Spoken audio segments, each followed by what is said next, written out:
When you get older, plainer, saner, will you remember all the danger we came from?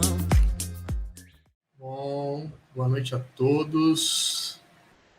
Prazer estarmos aqui no nosso terceiro dia, primeiro encontro de parasitologia e estudos de conservação.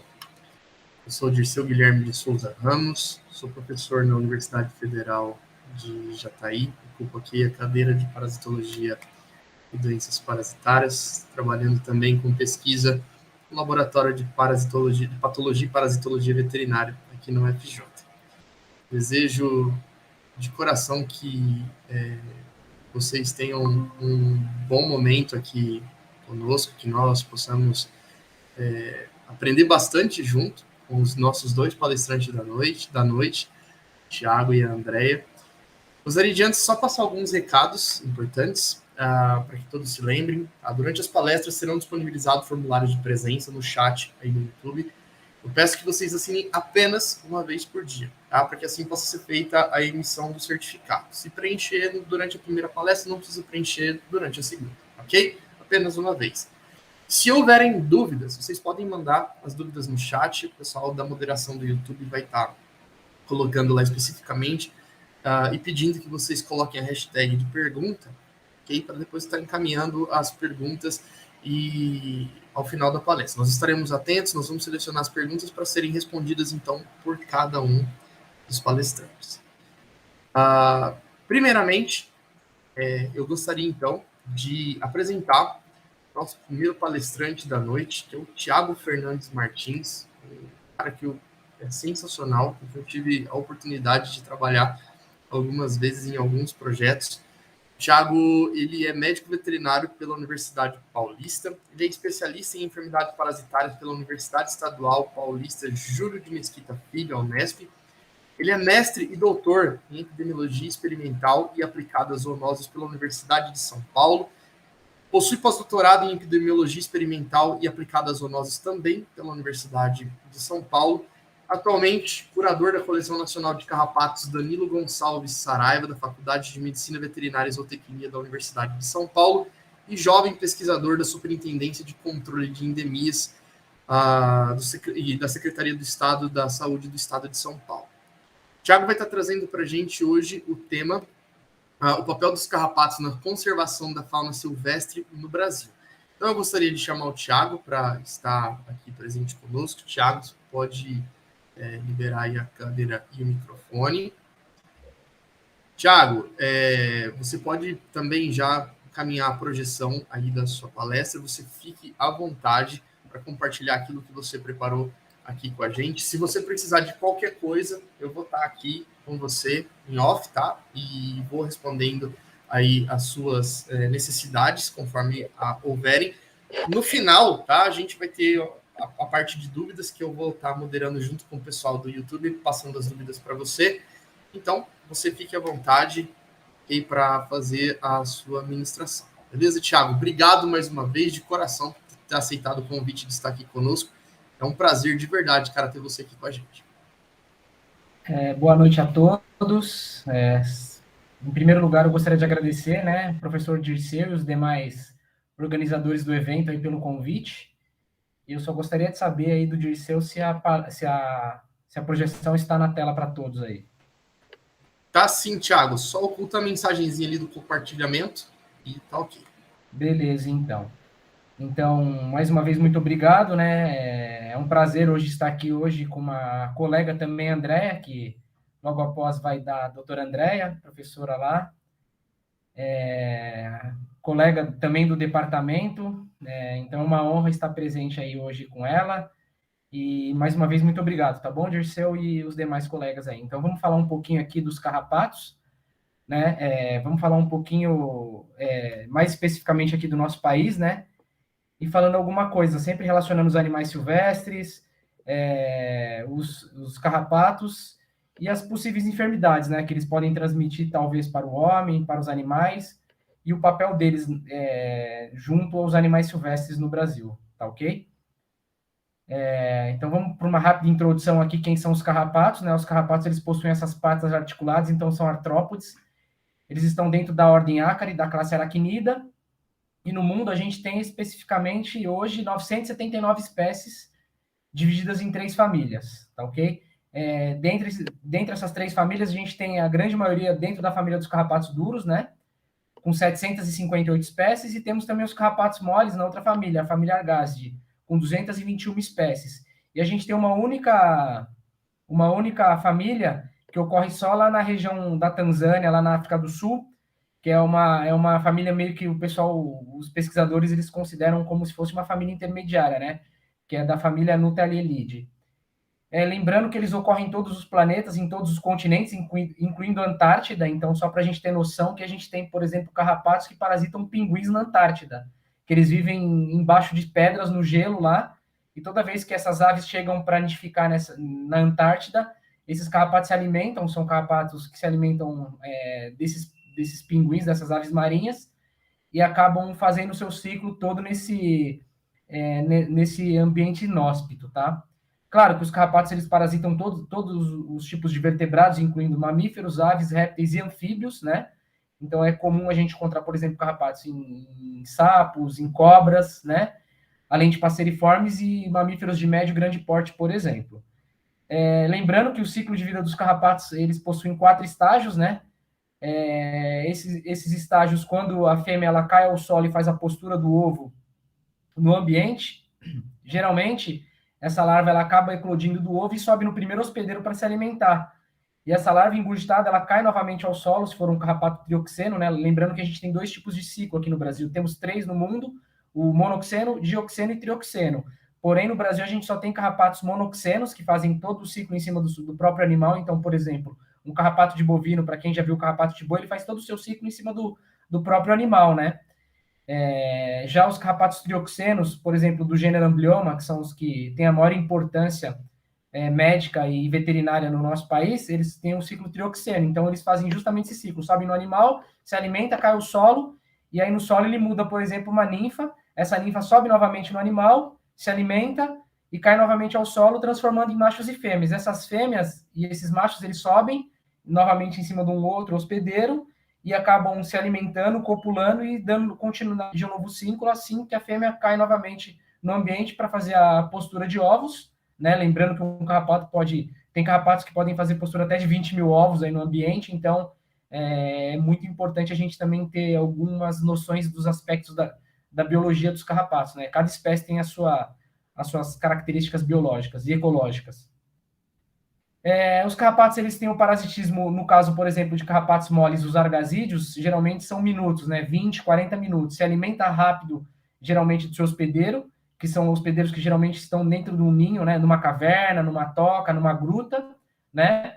E se alimentam rápido e depois eles vão para o ambiente e se escondem no próprio ambiente. Mas temos carrapatos também que podem se alimentar durante dias. Então, por exemplo, os carrapatos duros, uma larva fica até, por exemplo, 3, 4 dias, 5 dias se alimentando aí, dependendo da espécie. Uma ninfa também, né? 4, 5 dias. E um adulto, ele pode ficar até 7, 12 dias aí, fazendo a cópula, engurgitando, para depois cair ao solo e transformar todo o sangue que ela ingeriu na sua prole, nos seus ovos, né?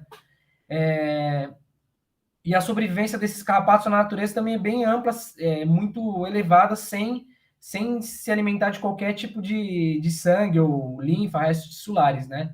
Que geralmente são o que o carrapato se utiliza para se alimentar. Então, para a gente ter um pouco de uma noção aqui, a gente pode colocar que uma larva, por exemplo, pode ficar até 6 meses numa ponta de uma folha esperando o hospedeiro passar sem se alimentar de nada. Uma ninfa até 1 ano e um adulto até 2 anos na ponta do capim ali, né? Dentro de uma floresta, esperando, por exemplo, uma anta passar para subir nela. Então, eles são extremamente resistentes, né? Claro que eles têm essas peças bucais extremamente especializadas, né? Uma saliva extremamente competente, com substâncias vasoativas que diminuem a coagulação sanguínea dos animais silvestres e domésticos e do próprio ser humano, e diminuindo, assim, as reações imunológicas do próprio hospedeiro. E, com isso, eles se tornam vetores super importantes de diversos patógenos.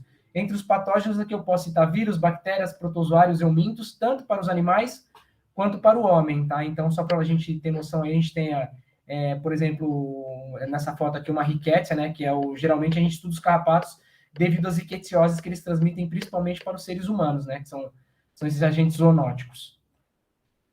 Na natureza, os carrapatos eles são reservatórios de patógenos, porque eles fazem uma transmissão transovariana. Então, uma vez uma fêmea infectada, ela pode passar para todos os seus ovos o patógeno ao qual ela adquiriu enquanto ela estava se alimentando em cima de um hospedeiro, né?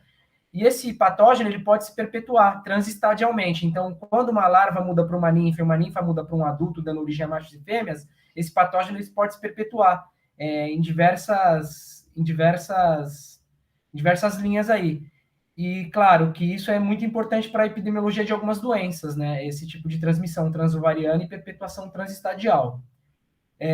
Os carrapatos, eles, dependendo do local, né, eles podem estar causando também nos animais e até no ser humano uma infestação maciça, podendo levar muitas vezes esses animais a anemia, anorexia, e incluindo infecções bacterianas secundárias. E não apenas infecções bacterianas secundárias, eles podem também causar algum tipo de míases, né? Essas míases cavitárias que geralmente parasitam animais, também eles podem predispor esse tipo de associação, né? A outros ectoparasitas e endoparasitas. Eles também possuem uma toxina neurotrópica, né? Que já foi relatado uma paralisia ascendente tanto em pequenos roedores, em serpentes, em pequenos ruminantes também, né? Caprinos e ovinos, podendo levar à morte desses animais também.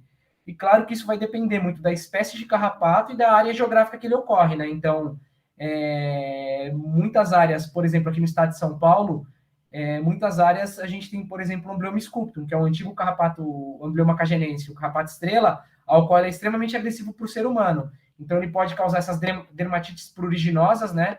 Isso não é febre maculosa, são dermatites causadas pela picada do carrapato, né? E levando essa reação alérgica, esse prurido intenso. Quem já foi picado por carrapato sabe que essa picada ela coça durante muito tempo, né? Levando a dias até semanas. Então, e no caso, por exemplo, de carrapatos moles argasídeos, as picadas a saliva é tão potente e tão poderosa que ela acaba deixando a pessoa com coceira até 6 meses e é difícil até a ferida cicatrizar, né? No local da onde tem essa inoculação dessa saliva. Na região neotropical, a gente tem 173 espécies hoje catalogadas de carrapatos, né? Essas 173 espécies é 20% da fauna mundial de carrapatos, né? A gente tem muitas outras espécies espalhadas aí por diversos continentes, Austrália, Ásia, Europa, América do Norte e assim por diante, mas é super importante a gente saber que também a gente tem uma fauna bem, bem diversa. E quando a gente fala de região neotropical, comparando a nossa região, que é a América do Sul, América Central, com as outras regiões, por exemplo, Europa, Estados Unidos, a gente ainda está engatinhando nas pesquisas, né? A gente sabe que a gente tem poucos estudos ainda em relação a carrapatos e doenças transmitidas por carrapatos. Não é à toa que a América do Sul hoje é um hotspot para a descrição de espécies novas, principalmente de argasídeos, e até carrapatos duros também a gente descreve, a cada ano a gente descreve 1 ou 2 espécies, até 3 espécies por ano aí, aqui na região neotropical. Quando a gente compara com outras regiões do mundo, é uma região ainda pouco investigada. E é digno de nota também que os carrapatos eles são muito mais importantes na medicina veterinária, na transmissão de patógenos, tá? Já na medicina humana, eles ainda ficam atrás dos mosquitos. Então, os mosquitos ainda eles têm um papel no número de agentes transmitidos, é um pouco maior ainda para seres humanos, e o carrapato vem em segundo lugar. Mas na medicina veterinária, tanto para os animais domésticos quanto para os animais silvestres, os carrapatos ainda têm a sua importância à frente dos mosquitos. E conforme a gente vai caminhando nas pesquisas no Brasil, né, tanto com descrições de espécie nova, descrição de agentes patogênicos novos, a gente vai caminhando nessa linha aí, né. Vale também ressaltar que a gente geralmente estuda apenas de 10 a 20% dos carrapatos, principalmente aqueles que são considerados pragas e vetores para os animais domésticos e para o homem, né. Então, são esses carrapatos que têm essa importância médico-veterinária, que causam esses efeitos deletérios para os seres humanos, como picadas, vetor de patógenos, tanto para animais quanto para humanos, as zoonoses, né? E a grande maioria dos carrapatos, de 80% a 90% dos carrapatos de animais silvestres, eles parasitam a fauna silvestre nacional, e esses geralmente são os menos estudados, porque eles têm a sua importância mais relacionada ao ambiente natural onde esses animais vivem. Porém, conforme o ser humano vai adentrando, destruindo, por exemplo, a Mata Atlântica aqui no estado de São Paulo e transformando a Mata Atlântica vamos dizer assim, num cerrado, né? a gente vai eliminando algumas espécies endêmicas da Mata Atlântica, como, por exemplo, o Amblioma aureolatum, que só vive em áreas de cobertura vegetal ambientes muito preservados, e a gente acaba trazendo carrapatos que são pragas, né? De cavalo, por exemplo, o Amblyomma sculptum, que aí a gente acaba começando a ter essa manutenção exótica de patógenos na natureza, por exemplo, pelo Amblyomma sculptum. Conforme o homem vai modificando o ambiente, a gente tem essas zoonoses emergentes, né? E os carrapatos como vetores, eles são importantes nessa manutenção, né? No meio ambiente, tá? Incluindo, por exemplo, a capivara. Então, o exemplo que eu posso dar aqui para vocês, o primeiro exemplo que eu posso dar aqui para vocês é que o Amblyomma sculptum, na década de 60, na década de 40, quando os primeiros pesquisadores, Aragão, da Fiocruz, e o Flávio da Fonseca, aqui do Instituto Butantan, eles nem relatavam, por exemplo, o Amblyomma sculptum em capivara, só relatavam o Amblyomma dubitatum. E agora, o Amblyomma sculptum ele se adaptou tão forte, né, passando do cavalo para a capivara, que hoje é considerado um vetor muito importante aqui para o estado de São Paulo da febre maculosa brasileira, como eu vou mostrar em slides para vocês na frente. Então, o que acontece? O ser humano ele desmata a Mata Atlântica, planta cana-de-açúcar, né, nessas regiões aqui do estado de São Paulo, não preserva a mata ciliar, e as capivaras, elas se alimentam, são roedores, se alimentam de cana-de-açúcar. Então, quanto mais capivara a gente tem aqui no estado, mais vamos ter a proliferação, né, a manutenção desses carrapatos na natureza. E quanto mais carrapato, mais o ser humano é picado em atividades de trabalho, cortando cana, em atividades de lazer, indo pescar. E aí, com isso, a febre maculosa acaba sendo uma doença emergente aqui no estado. Isso eu vou mostrar mais para frente, lá nos últimos slides, para a gente entender um pouco melhor essa epidemiologia, incluindo os animais selvagens nesse ciclo, aí, nessa tríade epidemiológica. Claro que os carrapatos eles têm essa dependência fisiológica dos seus hospedeiros, né? Mas eles são extremamente resistentes ao jejum, como eu já contei para vocês, e com isso fazem com que os carrapatos eles sejam vetores importantes de bioagentes para esses animais, né?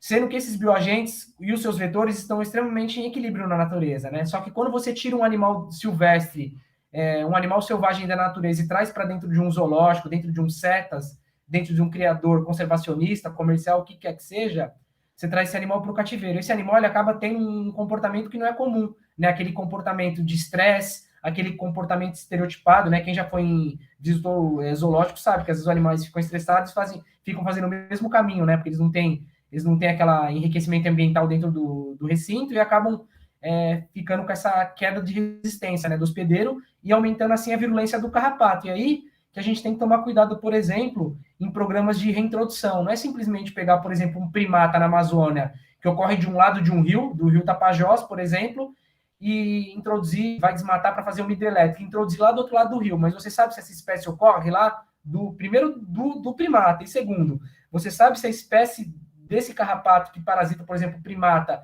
de um lado de um rio da Amazônia, você sabe se essa espécie ocorre lá? Então é importante quando a gente fala de conservação de espécies, principalmente essas espécies ameaçadas de extinção, né? Então é super importante. E o principal, esses carrapatos, eles transmitem ou não algum tipo de agente? Esse agente também ocorre do outro lado do rio? Então é a primeira coisa que a gente tem que pensar em mente quando a gente fala de reintrodução, translocação de animais silvestres, entendeu? Então é super importante a gente ter isso em mente. É a primeira coisa que a gente tem que ter em mente.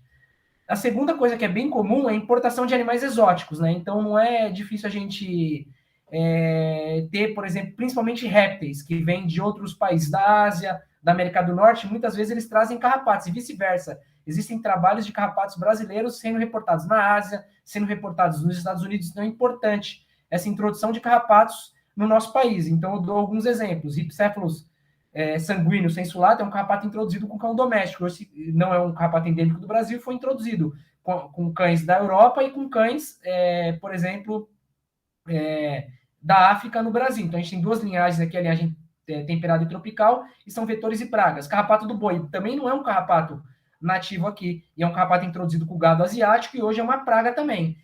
E existem outros carrapatos também que foram introduzidos e conseguiram se estabelecer.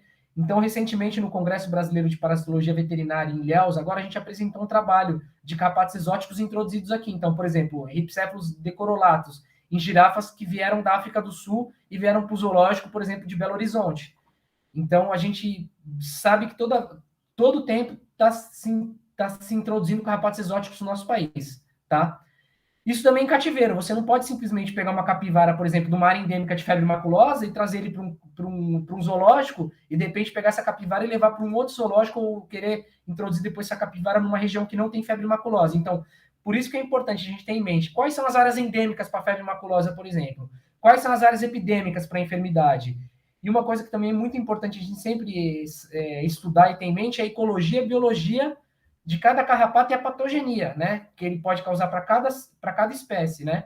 Então, por isso que eu falo, toda vez que a gente tem qualquer animal introduzido num plantel, a gente tem que fazer primeiro a inspeção desse animal, ver se ele está com ectoparasitas dentro de um zoológico, de um cetas. Segundo, coletar e mandar para um laboratório de referência para identificar esses carrapatos, talvez até testar para ver se estão infectados ou não com alguns patógenos. E por último, também a quarentena, deixar esse animal de quarentena antes de colocar no seu plantel de animais que vão ficar na exposição, né? E sempre ter em mente a profilaxia e controle desses carrapatos nesses locais. Como, por exemplo, vassoura de fogo, é importante, né, nos recintos dos animais, acaricidas, tanto ambientais, né, herbicidas no recinto, acaricidas para os animais, né, injetáveis e assim por diante. Então é importante a gente também ter em mente, sempre pensando em medicina veterinária preventiva nesses locais, tá? E também em reintrodução de animais em áreas nativas. É claro que os carrapatos, geralmente, larvas e ninfas, eles têm um certo tipo de preferência por animais de pequeno a médio porte, né? E os adultos, geralmente, eles preferem animais de grande porte, por exemplo, antas, onças, né? Cervídeos e assim por diante. Então, geralmente, a gente tem um pouco dessa especificidade em relação aos carrapatos no meio ambiente. Claro que os carrapatos eles estão sempre envolvidos, primeiro com os animais silvestres, mas os animais domésticos sempre estão em contato com o ser humano, né? Então, tem alguns carrapatos que parasitam principalmente os animais domésticos, eles são geralmente considerados pragas e muitos vetores de patógenos para os animais domésticos, e lembrando que o ser humano sempre vai estar no meio dessa tríade aí, cuidando dos animais. Então, a gente tem relatos, por exemplo, de tratadores em Campinas cuidando de capivaras que faleceram, tratador de zoológico, de parques, né? Cuidando de capivara e faleceu de febre maculosa. Né? Então, é bem comum esse tipo de associação. E os animais silvestres também nessa tríade, né? Então, sempre lembrando que o ser humano está aqui, ó, sempre no meio de uma série de carrapatos, de uma série de hospedeiros, né, de várias classes, ordens, e o ser humano sempre vai ser hospedeiro acidental, tanto para o carrapato quanto para os patógenos que eles podem transmitir, né? O ser humano nunca vai ser hospedeiro primário para nenhuma espécie de carrapato no meio ambiente. Então, se o ser humano vai para o meio ambiente fazer uma trilha no turismo, visitar uma cachoeira, se o ser humano vai fazer uma pesca, ele pode ser parasitado por carrapatos.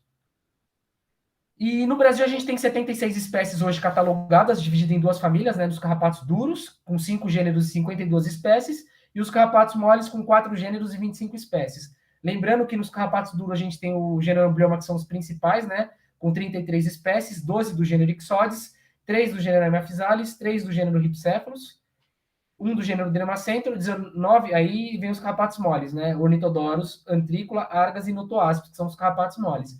E lembrando que muitos desses carrapatos eles estão associados também com os biomas. Quando a gente fala de carrapato, a gente não pode deixar de esquecer dos biomas brasileiros. A gente sabe que a gente tem 6 biomas e muitos deles estão associados aos biomas. Então, por exemplo, carrapatos que vivem lá no sul, no bioma Pampa, um ambiente extremamente frio e mais chuvoso, ele não vai está ocorrendo, por exemplo, no bioma Caatinga, que é um clima semiárido e um clima extremamente quente, né? Um clima bem diferente de um clima mais seco lá, um clima mais frio lá do sul. Então é importante a gente ter em mente isso também, né? A distribuição dos carrapatos, elas estão geralmente associadas aos seus hospedeiros primários e também aos biomas ao qual esses hospedeiros ocorrem. Aí estão os carrapatos do gênero Amblyomma, eu coloquei esses 4 porque são os vetores, por exemplo, Amblyomma sculptum. Todos os carrapatos do gênero Amblyomma são nativos da América do Sul aqui, né? Da América do Sul e da América Central, e são carrapatos que são importantes na transmissão, por exemplo, Amblyomma sculptum para febre maculosa, Amblyomma aureolatum também, Amblyomma tigrinum lá no sul, no Pampa, depois eu vou contar também a história dele para frente para vocês, e Amblyomma vale também aqui no Sudeste, na Mata Atlântica, aqui do estado de São Paulo. Perdão. Ixodes loricatus também é um outro gênero, Ixodes, né? Também é um carrapato muito comum da gente estar encontrando aqui, por exemplo, na Mata Atlântica, e principalmente em marsupiais, gambás. É um carrapato também nativo da América do Sul. A Hemaphysalis leporis palustris seria um outro gênero, ao qual ele ocorre também, principalmente em lebres, a nossa lebre Silvilagos brasilense, que é aquele coelho do mato, né? O tapiti, popularmente conhecido como tapiti, é um carrapato também nativo, o gênero Haemaphysalis é nativo aqui também da América do Sul. E aí temos alguns carrapatos exóticos, que eu contei para vocês, Ripséfalo sanguíneo sensulato, que eu contei que são duas linhagens, uma lá no sul, que é a linhagem temperada, uma aqui mais para o sudeste, norte, nordeste e centro-oeste, ao qual ele ocorre principalmente também em cães domésticos, então são vetores de erliquiose, principalmente aqui nessa região mais quente do Brasil. Então, o carrapato introduzido, que hoje é uma praga e é considerado um vetor muito importante na clínica, por exemplo, de pequenos animais. Ripséfalos micrópolos, que eu comentei com vocês, que foi introduzido também com gado asiático, que hoje também se considera praga e vetor de uma série de enfermidades, né, para os bovinos. Lembrando que o Brasil é um maior criador de bovinos aí do planeta e tem a sua grande importância, né, nas suas perdas econômicas, então é importante a gente estudar esses carrapatos também. Dermacenta ornitens é outro carrapato que também não é nativo da América Central e foi introduzido com cavalos vindos da América Central, introduzidos por Roraima, e hoje se encontra espalhado por quase todo o país, aí menos nas regiões mais frias, mas é bem comum a gente encontrar em equinos nas regiões mais quentes do Brasil, principalmente no conduto auditivo, no conduto nasal de cavalos domésticos, então é bem comum também a gente encontrar. E aí temos os carrapatos moles, né, que são bem diferentes dos carrapatos duros, não tem aquele escudo quitinizado em cima, né? Então temos aqui um representante, por exemplo, Ornitodorus rostratus, que é um carrapato bem típico lá do Pantanal, que fica enterrado dentro da areia, né, naquelas praias de rio do Pantanal. É muito comum encontrar, por exemplo, esses carrapatos enterrados dentro de locais onde o cão doméstico dorme, e à noite ele vai dormir naquela areia fresca ali, o carrapato ele se desenterra, sobe em cima do cão, se alimenta, pode até transmitir algum tipo de enfermidade, ou as suas próprias picadas, as lesões são bem dolorosas para o cão. Ele se alimenta de 20 a 40 minutos e depois desce, mas ele também parasita seres humanos, ele pode parasitar também capivaras, pode parasitar porcos domésticos, silvestres, pode parasitar pequenos ruminantes em currais lá no Pantanal também, então o pequeno ruminante, até bovinos que dormem à noite, eles podem também estar parasitando, então é bem comum esse carrapato, principalmente na região do Pantanal. Antrícola marginatus, né, que é um carrapato que o gênero Antrícola ocorre no Brasil, o marginatus ele ocorre no México, então eu coloquei essa foto para vocês.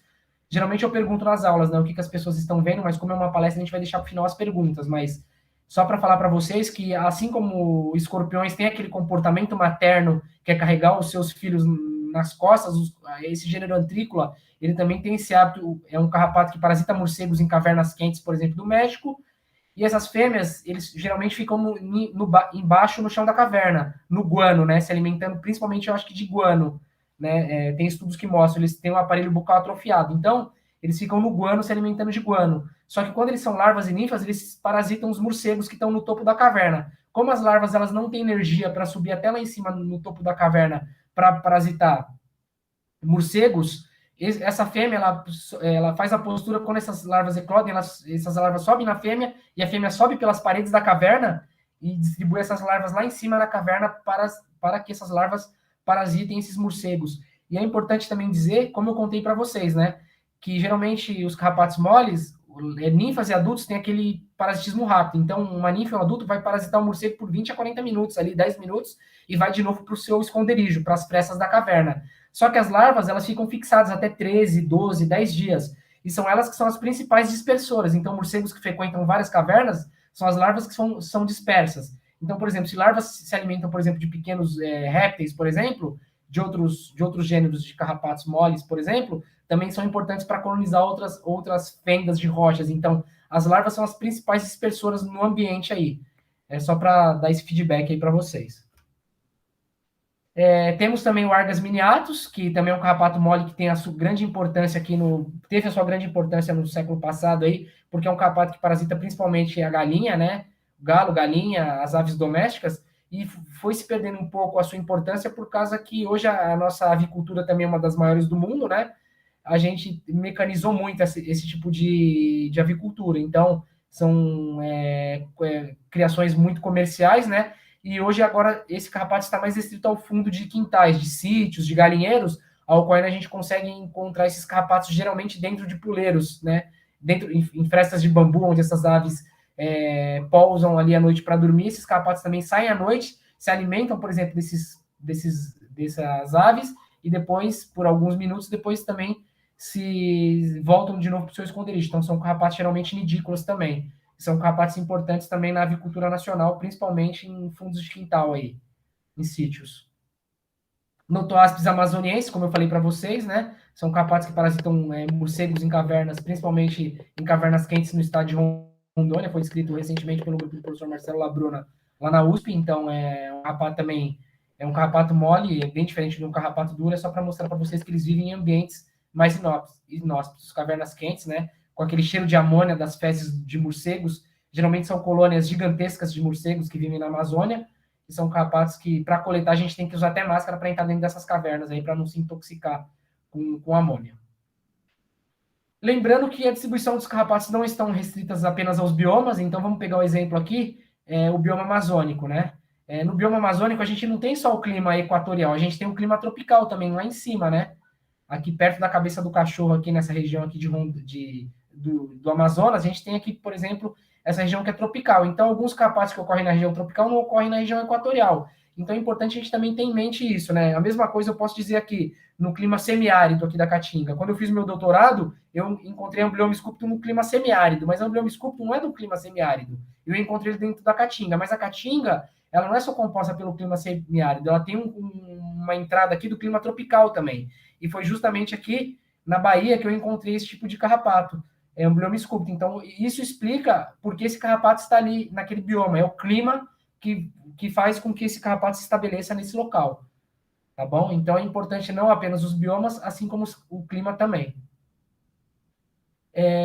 Falando agora de Amblyoma cagenense sensulato, eu coloco o sensulato aqui, porque na década até 2013, a gente considerava Amblyoma cagenense uma única espécie.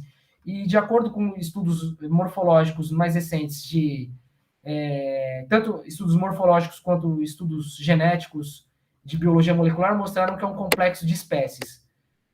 São 6 espécies hoje distribuídas desde os Estados Unidos até a Argentina.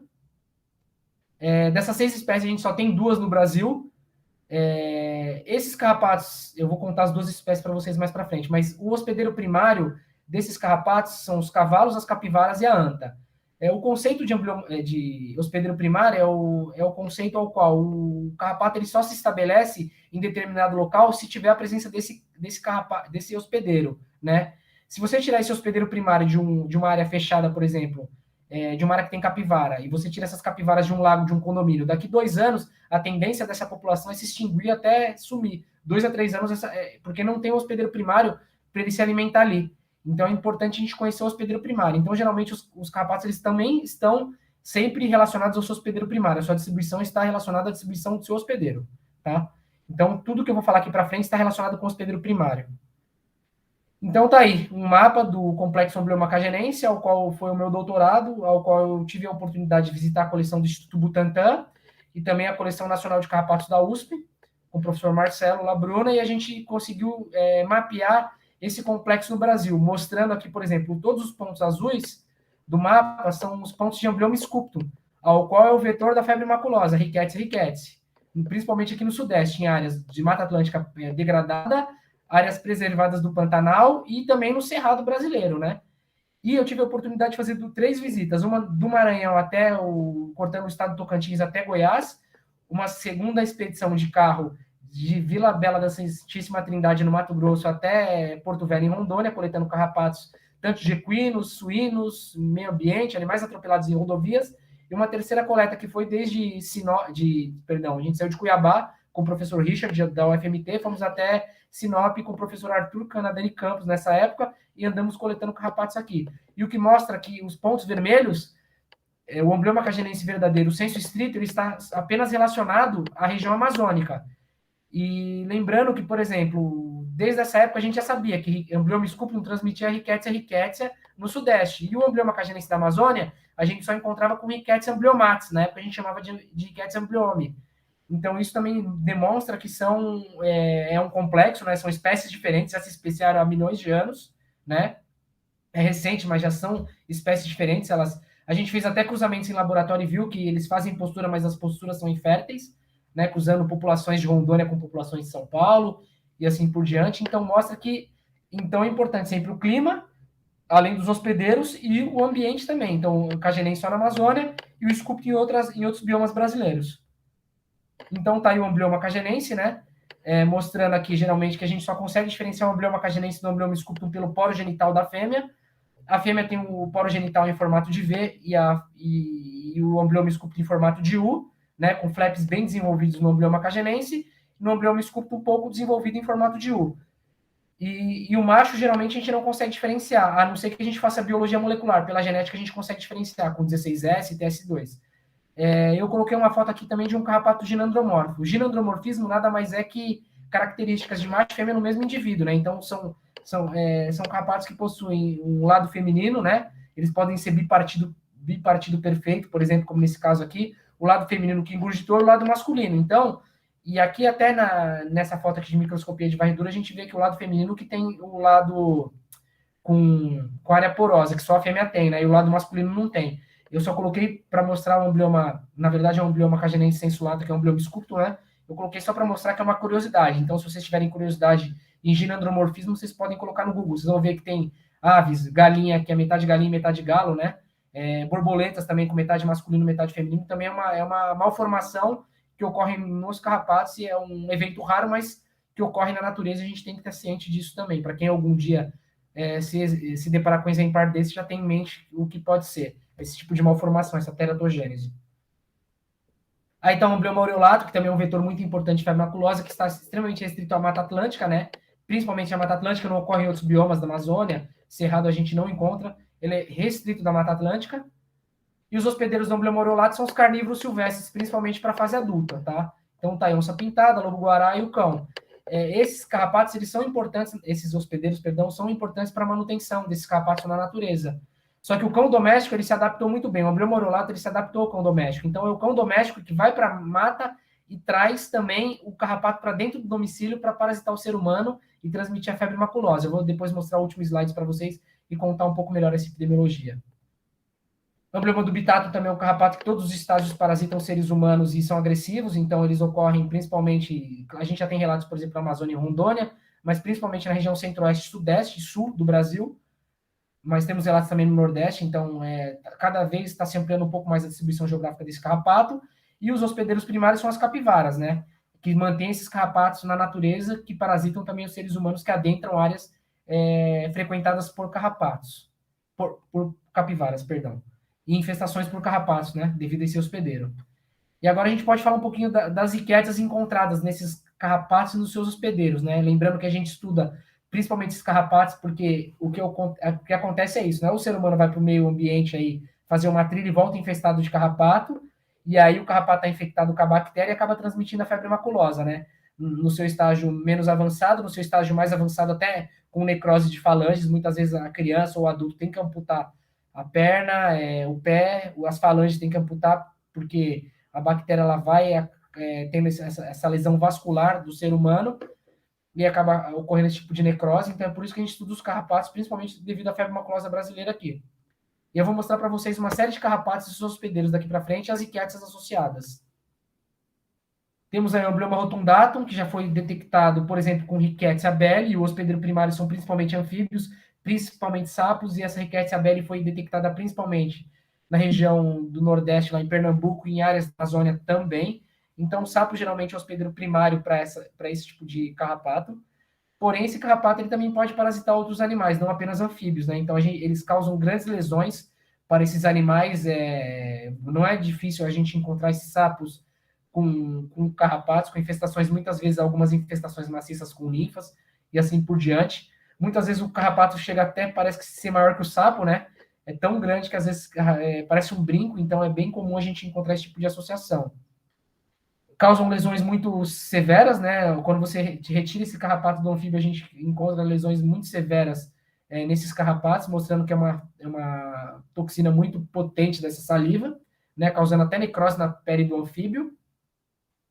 E é um carrapato que também pode parasitar serpentes, né? Então, até dentro de uma boca de uma serpente aqui venenosa, então é um animal peçonhento, na verdade, né? Então, é bem comum a gente encontrar esse tipo de associação, não apenas em anfíbios e em répteis também, lagartos, cobras, quelônios, então é bem comum a gente encontrar o amblioma rotundatum nesses animais, tá?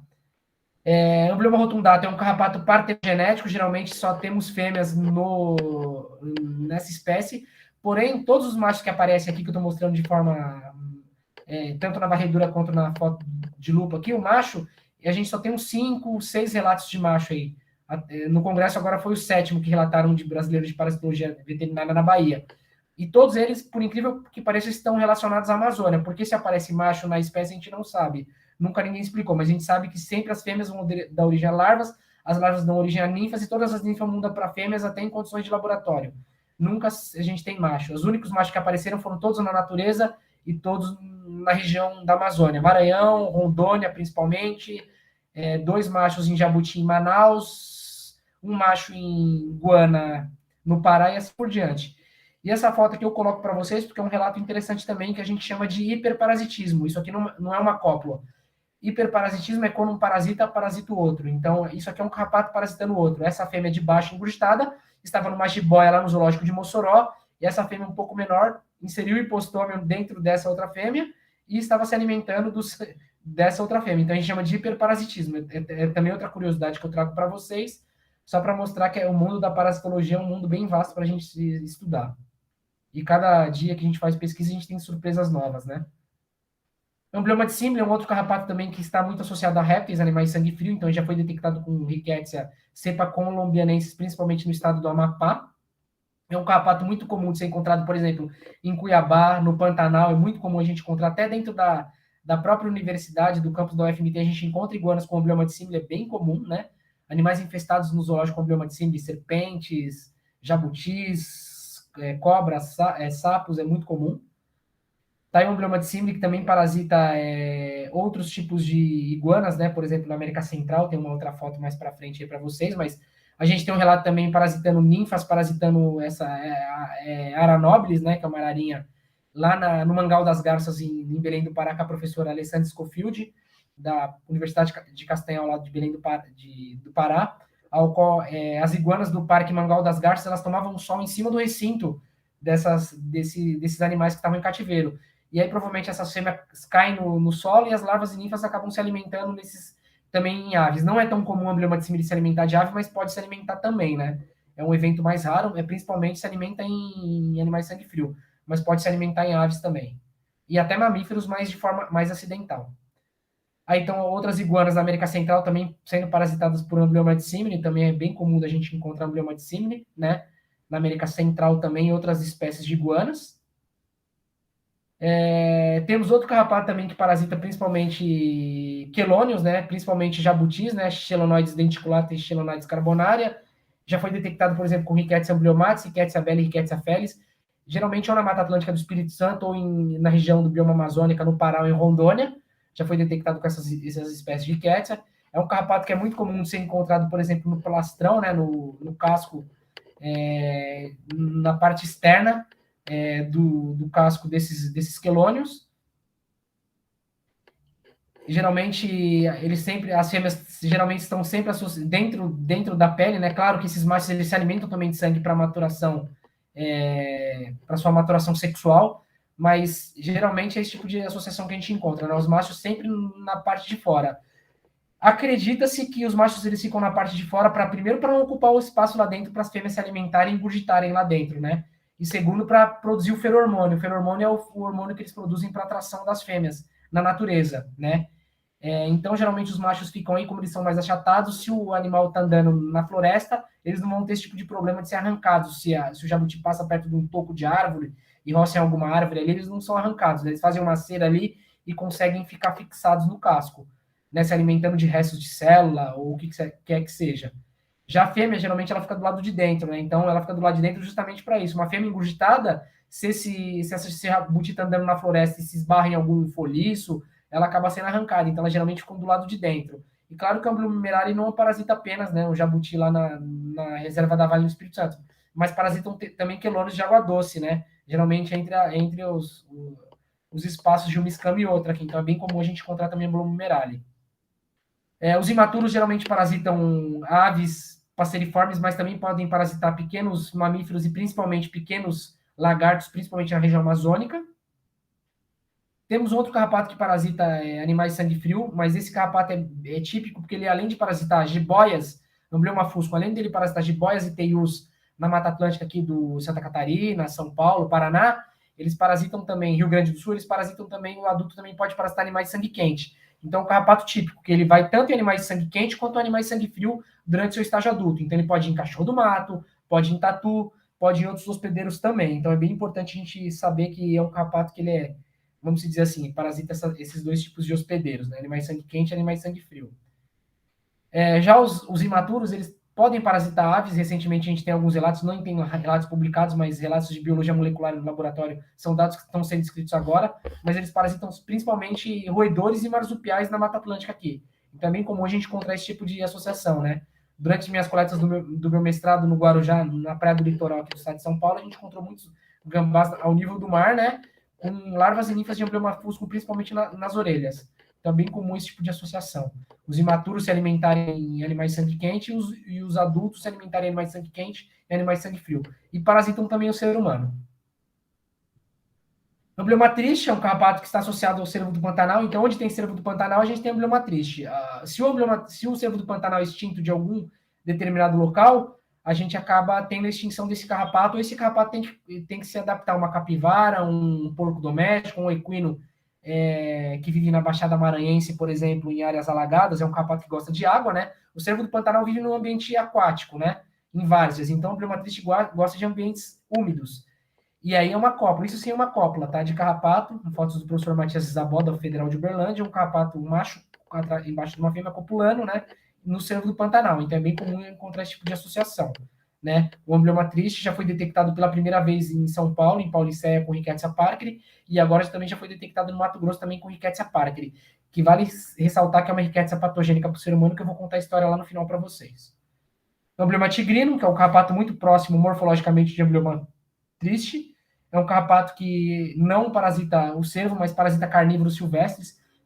Se adapta também ao cão doméstico, que vive em áreas naturais, em áreas antropizadas também, mas principalmente em áreas naturais. Por exemplo, na Serra da Canastra, 99,9% dos lobos guará que vivem na Serra da Canastra são parasitados por Amblyoma tigrinum. E o Amblyoma tigrinum ele foi detectado recentemente no Rio Grande do Sul com Rickettsia parkeri. Então, acredita-se que a Rickettsia parkeri transmitida para seres humanos no Rio Grande do Sul, no Pampa Gaúcho, é vetorada pelo Amblyoma tigrinum, tá? E aí tem o cão doméstico como o seu hospedeiro lá no Rio Grande do Sul, além dos carnívoros silvestres também. O Amblyoma aureolatum, que é o carrapato mais importante aqui na região metropolitana de São Paulo, onde eu estou agora, né? Ao redor aqui da cidade de São Paulo, onde a gente tem os mananciais, a Mata Atlântica preservada, o Amblyoma aureolatum está presente, e o cão doméstico em áreas de ocupação irregular desordenada, a gente tem o Amblyoma aureolatum, e o Amblyoma aureolatum é um carrapato que é encontrado com Rickettsia belli, Rickettsia rickettsii e Rickettsia parkeri, as duas patogênicas, principalmente no sul e no sudeste aqui do Brasil. Já falei para vocês que os hospedeiros são os carnívoros silvestres, né? E os animais domésticos se adaptaram, os cães domésticos, até o gato doméstico indo para a mata, ele também consegue trazer para dentro da casa o carrapato infectado com a bactéria que pode parasitar o ser humano e introduzir essa doença, inocular essa doença para o ser humano. E os imaturos parasitam principalmente passeriformes do Amblyoma aureolatum, tá? Então, pequenos passeriformes são muito importantes no ciclo desse carrapato, principalmente o sabiá, Turdus, tá? Do gênero Turdus. O Amblyoma ovale também é um carrapato morfologicamente e ecologicamente muito próximo de Amblyoma aureolatum. É um carrapato que já foi detectado com Rickettsia parkeri, que é também patogênica, é o principal carrapato vetor da Rickettsia parkeri aqui no litoral do estado de São Paulo, do Paraná e em outras regiões do país, né? Acredita que se pode estar presente no Espírito Santo, no Rio de Janeiro, e Santa Catarina e assim por diante. Ele já também foi detectado com Rickettsia belli e é um carrapato também que parasita principalmente carnívoros, né, silvestres, durante o estágio adulto. E é o carrapato que mais parasita seres humanos, principalmente na Amazônia, né, é o primeiro carrapato que é o mais agressivo para o ser humano na região amazônica. Essa aqui é a foto da cabeça do professor Marcelo Labruna sendo parasitado na nuca por Amblyoma ovale. E o Amblyoma ovale, ele, ao contrário do Amblyoma aureolatum, ele prefere parasitar roedores ao invés das aves. As aves também têm uma pequena importância, mas os roedores são muito mais importantes para larvas e ninfas desse carrapato, né? Então tem um roedor aqui com o Amblyoma ovale fixado. O Amblyoma sculptum, esse sim é o principal carrapato e mais estudado, porque ele transmite a Rickettsia rickettsii, é o principal vetor da febre maculosa no Rio, em São Paulo, Centro-Oeste, assim por diante. É o famoso carrapato estrela, né? É um carrapato que ele parasita que passa na frente. Eu costumo dizer que parasita de répteis, aves, mamíferos, o que aparecer humano, principalmente, é o mais agressivo do ser humano. No mundo é o carrapato mais agressivo, é o que mais parasita seres humanos. Esse é o amblioma sculptum. E temos o amblioma cagenense também, que é do complexo, né? Que ele já foi detectado como Rickettsia ambliomatis, principalmente na região do Mato Grosso, Maranhão e Rondônia. É um carrapato que está muito presente na região amazônica, naquele clima que eu falei para vocês, né? Equatorial e assim por diante. E só para mostrar para vocês que as aves também elas fazem esse controle natural desses carrapatos na natureza, né? Então, uma diversidade muito grande de aves, elas podem fazer o controle desses carrapatos, né? A gente encontra muito, é muito comum encontrar, por exemplo, dentro do ventrículo de garças boiadeira, por exemplo, em necrópsias na patologia, encontrar Rhipcephalus micrópolis, carrapato do boi, ou amblioma sculptum, ou amblioma cagenense no estômago dessas aves, né? Já encontramos amblioma dubitatum, triste, e sculptum numa ave lá no Pantanal, foi publicada na revista Tick-Tick-Borne Disease também. Então, é bem comum a gente encontrar esse tipo de associação, né? Entre aves, a alimentação, as aves se alimentam, o gavião carrapateiro, por exemplo, Mival shimashima, o nome é gavião carrapateiro porque se alimenta de carrapatos. Então, é bem comum a gente encontrar carcará, anu e assim por diante. Os carrapatos, só para mostrar aqui para vocês que a anta também tem o seu papel muito importante na manutenção desses carrapatos na natureza, né? Não é difícil a gente encontrar no laboratório, chega a amostra de antas para a gente, às vezes com uma anta com 5, 6, 7 espécies da mesma anta. A diversidade que esse animal é o maior mamífero aqui da América do Sul, então é muito importante para a manutenção a anta na Mata Atlântica, no Cerrado, no Pantanal, na Amazônia. É muito importante a gente ter a anta nesse tipo de ambiente. É um dos principais vetores, é o hospedeiro primário para no mínimo umas 12, 13 espécies de carrapatos no Brasil, né? Lembrando que também os carrapatos eles não são apenas predados por aves, mas são predados também por escorpiões, né? Um escorpião com uma fêmea de um carrapato aqui predando. E temos também formigas, muitas vezes também que predam os carrapatos, né? Temos relatos de pequenos lagartos comendo fêmeas que caem no solo, também a gente tem esse tipo de relato. Mostrando uma foto de varredura de um carrapato duro aqui para vocês, para mostrar por que é chamado de carrapato duro, né? Um escudo extremamente quitinizado, por isso que eu coloquei essa foto de varredura aqui. E também temos algumas vespas que fazem a postura dentro desses carrapatos, né? E aí essas larvas, elas acabam se alimentando do conteúdo interno do carrapato, e aí quando essa larva está no ambiente, essa fêmea está no ambiente ou dentro de um pote, dentro de uma BOD, de uma estufa dentro do laboratório, às vezes tem esse furo, né, na parte geralmente posterior, e aí tem um monte de mosquinha voando dentro do pote, né, de vespinha. Então essas vespas, elas também fazem esse tipo de controle, né, vamos dizer assim, elas não acabam predando, mas acabam ajudando na morte de alguns carrapatos na natureza também. Já os argazídeos, ó, a foto aqui de um argazídeo mostrando que é um carrapato mole, né, as mamilas aqui, né, os discos, mostrando que ele é bem diferente de um carrapato duro. Geralmente estão associados aos ambientes que eu falei para vocês, sótãos de casa, dentro de telhado, a gente encontra também esse tipo de argazídeos, né, muitas vezes parasitando seres humanos, né, e também eles são predados por aranhas, né, então aqui tem uma aranha aqui dentro de uma caverna sendo predado, a aranha já até passou a ter em volta e fez um casulo em volta aqui para depois se alimentar do carrapato. Então, os carrapatos eles também têm seus predadores naturais no meio ambiente, então é só uma curiosidade que eu trago para vocês e quebrar um pouco aí o ritmo da palestra. Amblioma dubitatum, já falei para vocês que é um carrapato de capivaras, mostrei a distribuição geográfica, mas já foi detectado com Rickettsia belli, Parker e Tamuri, principalmente na região sudeste, aqui é um carrapato que sempre está associado principalmente a capivaras. Todos os estágios, é um dos carrapatos bem agressivos, então está aqui a perna do professor Richard, quando a gente coletou lá, eu era estagiário da USP, eu fui lá no Parque Ecológico do Tietê, aqui em São Paulo, que é um CETAS, e eram capivaras retiradas do rio Tietê, né? E aí, durante essa coleta, o professor Richard foi parasitado por um amblioma dubitatum na perna, então foi uma foto que foi publicada até numa revista, então mostrando que o amblioma dubitatum também é agressivo. Larva, ninfa adulto pode parasitar o ser humano, e como já foi detectado com Rickettsia, a gente também tem que estar atento nessas enfermidades que possivelmente podem ser transmitidas para os animais silvestres e para o homem. Amblioma yucumense, que foi descrito recentemente por um colega aí de laboratório, Felipe, que hoje é professor aí no estado de Goiás, na Federal de Goiás. E aí o que acontece? O amblioma yucumense foi descrito justamente, foi batizado de amblioma yucumense em 2015, porque ele coletou lá no Parque Estadual do Turvo, lá no Rio Grande do Sul. Essa imagem que eu estou mostrando para vocês aqui, desse lado aqui é a Argentina, né? E aqui é a maior cachoeira longitudinal do mundo. Esse aqui é o lado da Mata Atlântica brasileira, do Parque Estadual do Turvo. e nessa região que temos antas. Provavelmente esses carrapatos parasitam antas, né? E é um carrapato muito parecido morfologicamente com o embrioma do bitatum. Os imaturos, o Felipe coletou principalmente em marsupiais e roedores. Na época, eu identifiquei como embrioma do bitatum, porque a coloração na estufa, quando mudou no laboratório, não estava indo na coloração que ele é, né? Mas amarelado em comparação com o embrioma do bitatum, por exemplo. E aí o Felipe resolveu batizar de embrioma yucumense justamente pelo salto do Yucumã. E aí batizamos esse carrapato de embrioma yucumense em homenagem a esse maior cachoeira longitudinal do mundo. E a gente acredita que parasita antas justamente porque a gente coletou um embrioma incisum junto, na ponta da folha, junto com o embrioma yucumense, e numa altura muito alta, ali de 80, 70 centímetros. Então, se são carrapatos que ficam numa altura bem alta, é porque eles parasitam anta.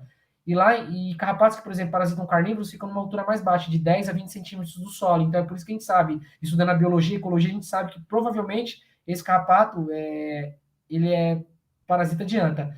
E tem vídeos também no parque mostrando que a anta ela atravessa do lado argentino para o lado brasileiro. E os pesquisadores da Argentina, depois que ficaram sabendo da descoberta no Brasil, eles depois relataram em 2017 a Embrioma yucumense na Argentina. Não como uma nova espécie, mas uma espécie nova para a Argentina, né? Porque a gente descreveu pela primeira vez aqui no Brasil. Então, é uma espécie descrita por pesquisadores brasileiros, o professor Labruna, pelo professor Felipe, e é um carrapato que é principalmente só encontrado até então no turvo, não se encontrou em outro local, até então. O embrioma romite é um outro carrapato que parasita capivaras, né? É diferente do embrioma do bitatum. É um carrapato que está principalmente em capivaras da região amazônica, é um carrapato bem piloso, né? Ele tem essas cerdas muito, tanto nas ninfas quanto nas fêmeas, são cerdas bem aparentes e bem compridas. É um carrapato muito comum de ser encontrado lá em Rondônia. Então, quando eu fiz minha expedição lá em Rondônia, eu encontrei, junto com o professor Marcelo e com o professor Flávio Aparecido Terracini, lá de Porto Velho, uma capivara, uma carcaça, que a fêmea de embrioma romite ainda estava fixada na capivara, mas olha a quantidade de larvas de mosca, né? De cocleomia. Então, é só para mostrar que os carrapatos, muitas vezes, eles ainda acabam ficando fixados na carcaça depois de muito tempo. A tendência sempre é se desprender depois que o animal é atropelado, né, na rodovia. Mas muitos ainda conseguem ficar fixados e tentando se alimentar de alguma coisa ali inexistente, né? Então, olha o grau de capacidade que esse carrapato tem de ficar ali nessa carcaça ainda. Já fazia tempo que essa capivara já tinha morrido na rodovia que corta o estado de Rondônia. O embrioma longirosta é o carrapato conhecido como carrapato brinco de passarinho, porque na época o Aragão e Fonseca, que foram os pioneiros dos pesquisadores que trabalhavam com carrapatos no Brasil, detectaram em ouriço cacheiro, né, os adultos, principalmente ouriço cacheiro, já foi detectado com Rickettsia emblematis e Rickettsia parker em vários estados do nosso país. O adulto, geralmente, ele pode também ficar fixado no espinho, então a gente tem um corte histológico, né, de um espinho aqui, ó. O espinho de um porco-espinho nada mais é que um pelo modificado, né? Ele consegue fazer também uma camada aqui de uma substância, né, para poder ficar fixado no espinho. A gente acredita também que é para produzir o ferormônio e atrair a fêmea, o macho, assim por diante. Tem uma foto também da Maria de uma ninfa com um hipostômio lanceolado fixado no canhão, na pena do canhão da ave, também de um passeriforme, de uma ninfa também. Então a gente não sabe por que também eles fazem esse tipo de parasitismo, mas também não é difícil de ser encontrado. Olha aí o hipostômio lanceolado, são das poucas espécies que tem esse hipostômio em forma de lança, né? Mostrando para vocês. E os imaturos parasitam principalmente os passeriformes, então por isso que é considerado chamado de carrapato brinco de passarinho, o Amblyomma longirostrae. Claro que outras espécies podem parasitar também aves, vou mostrar para vocês as outras que parasitam também. O Amblyomma parker é um carrapato muito encontrado principalmente em primatas neotropicais, né? Já foi detectado com Rickettsia parker aqui no sudeste do Brasil. Já foi detectado também, principalmente em ouriço cacheiro, né? Daqui da Mata Atlântica, da região sudeste. Mas não é difícil a gente encontrar, o que é interessante aqui é encontrar ninfas. As ninfas, geralmente, elas parasitam o meato nasal, aqui, ó, o orifício nasal. A gente acaba encontrando, muitas vezes, a ninfa dentro na patologia aqui da veterinária da USP. A professora Lilian, geralmente, ela faz necrópsias de bugio, sempre encontra ninfas. Foi ela que encontrou pela primeira vez, tirou essa foto. A gente publicou isso aqui em 2013, mostrando que as ninfas, elas se alimentam, provavelmente, acredita-se que por os macacos fazerem catação uns dos outros, as ninfas, elas ficam dentro da narina do primata. Então, é uma forma que o carrapato ele tem de sobreviver na natureza, né? Como o macaco está toda hora esse comportamento familiar dos macacos de um retirar ectoparasitas do outro, né? Acredita-se que essa é uma estratégia do carrapato de sobreviver, né? Parasitar um local onde o macaco ele não consegue retirar. Ele não vai pensar que o carrapato está na narina, né? Então ele fica ali, depois ele cai ao solo e dá origem ao seu ciclo. Então é comum a gente encontrar esse tipo de associação, ninfas dentro da narina. E recentemente foi o último carrapato descrito pelo grupo do professor Marcelo. Eu, professor Marcelo, o professor Hermes Ribeiro Luz, lá da Federal Estadual do Maranhão. Publicamos também recentemente essa espécie em 2019 e batizamos de Amblyoma romarioi justamente em homenagem ao professor Romário Cerqueira Leite, que é um professor aposentado, está vivo, é um professor aposentado da UFMG. Batizamos porque ele foi um professor muito importante na erradicação, né, de muitos carrapatos, controle integrado de carrapatos lá no estado de Minas Gerais, e trabalhou também com febre maculosa, e foi detectado principalmente em Calicebus nigrifrons, que é esse macaco sauá, ou macaco guigó. Os adultos e ninfas só parasitam até então esse tipo de macaco. Adultos, machos e fêmeas vão nesse tipo de macaco. E os imaturos vão em outras aves, né? Principalmente passeriformes. Então, eu coloquei essa foto aqui do Parque Estadual da Serra da Cantareira, aqui no estado de São Paulo, perto do aeroporto de Guarulhos, aqui mostrando que esse macaco sauá é muito presente. A gente tem Amblyoma romarioi aqui na região metropolitana, né? Então, em pleno 2019, é incrível a gente escrevendo espécies novas de carrapatos conforme vamos avançando nas pesquisas. Então, Rickettsia, já foram detectadas 2 espécies de Rickettsia nesse carrapato, e é esse tipo de associação que a gente encontra, né? Amblyoma GI é um carrapato que só é encontrado, por exemplo, na região amazônica, principalmente em preguiças, né, do gênero Coleopus e do gênero Bradypus. Já foi detectado com Rickettsia amblyommatis, principalmente no Pará e no Acre. É um carrapato bem grande também, mas ele é um pouco menor ainda do que Amblyoma varium, que é o próximo carrapato que eu mostro para vocês. São carrapatos que têm tanto o Amblyoma GI quanto o Amblyoma varium. O varium ele ocorre na Amazônia e na Mata Atlântica, e o GI só na Amazônia. E o Amblyoma varium já foi detectado também com Rickettsia amblyommatis, em São Paulo e na Paraíba. E é o carrapato gigante da preguiça, é o maior carrapato do mundo, né? A gente tem ele parece um mini limão, né? É bem grande mesmo, para quem já viu esse carrapato fixado em preguiça, é um carrapato bem grande. Aqui é uma fêmea não tão engurgitada, mas é um carrapato bem grande. É uma moeda de R$1 embaixo de um pote aqui, mostrando. Esse aqui ainda já está fazendo postura de ovos no laboratório, né? Mas é um carrapato bem comum de ser encontrado em preguiças e é o maior carrapato do mundo, né? É o carrapato gigante da preguiça, é um carrapato brasileiro, né? Brasileiro, assim, é nativo da América do Sul, mas ocorre na América Central, então é um carrapato endêmico da região neotropical. E é o maior carrapato do mundo. Tá aí o Amblyoma varium na mão do curador lá da coleção dos Estados Unidos, né? O Amblyoma varium é um carrapato gigante mesmo. Temos o macho aqui andando numa parede de uma casa e fêmeas fixadas na preguiça. Então é bem comum encontrar esse tipo de carrapato gigante. Amblyoma calcarato é um carrapato que parasita principalmente tamanduás durante seu estágio adulto, né? E larvas e ninfas parasitam principalmente passeriformes. Já foi detectado com Rickettsia amblyommatis e Rickettsia parkeri em alguns estados aí. Amblyoma calcarato, um parasita, como eu falei para vocês, passeriformes. Vocês vão ver que daqui para frente, tanto o longihoste, calcarato, nodosum, os principais hospedeiros são os passeriformes. Temos o Amblyoma nodosum, que biologicamente, ecologicamente, morfologicamente é muito próximo de Amblyoma calcarato. Já foi detectado com 3 espécies de Rickettsia em vários estados aí. E é um carrapato também que tem essa sua bioecologia muito próximo de Amblyoma calcarato, né? Podem parasitar tamanduá mirim, tamanduá bandeira. E é um carrapato bem bonito a ornamentação desse carrapato. Quem já viu um carrapato desse na lupa sabe do que eu estou dizendo, né? Amblyoma gueuldi é um terceiro carrapato que parasita tamanduás, mas parasita tamanduás principalmente na região amazônica. Amblyoma gueuldi está restrito, assim como o Amblyoma GI, apenas na Amazônia. E é um carrapato que a gente só conhece o estágio adulto, que parasita machos e fêmeas parasitam tamanduás. Ninfas, a gente não tem nenhum relato de quais são os hospedeiros, muito menos larvas na literatura. Até hoje nunca ninguém relatou Amblyoma gueuldi de nenhum outro tipo de hospedeiro, larvas e ninfas. Então, é um desafio, né? Eu mesmo que visitei 18 coleções no Brasil durante meu pós-doutorado, eu não encontrei nenhuma ninfa de Amblyoma gueuldi para contar a história, quem são os hospedeiros para esses carrapatos na natureza. Outro carrapato que é comum da gente encontrar, principalmente na região nordeste do Brasil, é o Amblyoma auriculario. Já foi detectado com Rickettsia amblyommatis, Andiani belli. Todos os estágios podem parasitar principalmente os tatus, né? Tatu-galinha, tatu-peba, o que quer que seja. E o interessante é que recentemente a gente também conseguiu encontrar carrapatos imaturos, larvas e ninfas, por exemplo, em passeriformes. Então a gente encontrou, por exemplo, ninfas em coruja buraqueira, né? Então tem associação, né? Como são carrapatos que vivem em ninhos em tocas de tatu, né? Então é comum ver coruja buraqueira também fazendo toque. Então é um carrapato que a gente tem que conhecer um pouco a bioecologia desses carrapatos para entender um pouco melhor essa relação entre hospedeiro, parasita, agente. É super importante a gente entender, estudar bastante a bioecologia desses carrapatos na natureza. Quem são os hospedeiros primários, quais os ambientes que ocorrem e assim por diante. Amblioma pseudoconcolor também é morfologicamente e bioecologicamente falando muito próximo de amblioma auricular, é um carrapato também que é encontrado principalmente lá no sul do país, né? Sul e sudeste, principalmente em tatus. E o primeiro relato de imaturo de ninfa, por exemplo, foi em Perdiz. E depois, quando eu visitei coleções lá do Rio Grande do Sul, realmente, os imaturos ninfas, eu encontrei nesse Perdiz, nessa codorna que eles falam, chamam de Perdiz lá no Rio Grande do Sul, né? Então é bem comum. Já foi detectado, por exemplo, com Rickettsia belli, lá no Mato Grosso do Sul. Então é um carrapato muito comum de ser encontrado, por exemplo, no Pantanal, também a gente encontra amblioma pseudoconcolor. É bem comum em tatus. Tá aí amblioma pseudoconcolor, parasitando animais, né? Os tatus em diversas regiões do Brasil afora. Amblioma brasilense, que é um carrapato que já foi detectado principalmente em porcos silvestres, né?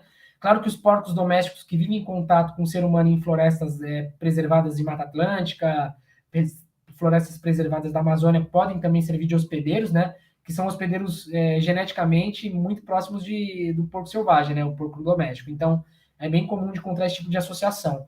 E essa semana saiu pesquisa de Rickettsia, foi detectado Rickettsia pelo professor Felipe, ele publicou um trabalho na Experimental Applied Acarology, detectando pela primeira vez Rickettsia amblioma brasilense, qual não tive tempo de colocar aqui na palestra, mas só para dizer para vocês, depois quem quiser me pergunta lá no final, eu posso mandar o paper em PDF para vocês saberem qual foi a Rickettsia que ele detectou nesse carrapato.